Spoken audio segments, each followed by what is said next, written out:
నేను కొణిదెల పవన్ కళ్యాణ్ అనే నేను శాసనం ద్వారా నిర్మితమైన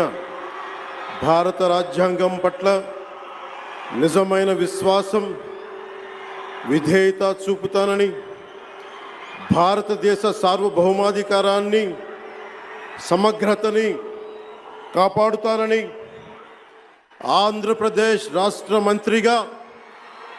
నా కర్తవ్యాలను శ్రద్ధతో, అంతఃకరణ శుద్ధితో నిర్వహిస్తానని, భయం కానీ, పక్షపాతం కానీ, రాగద్వేషాలు కానీ లేకుండా రాజ్యాంగాన్ని, శాసనాలని అనుసరించి ప్రజలందరికీ న్యాయం చేకూరుస్తానని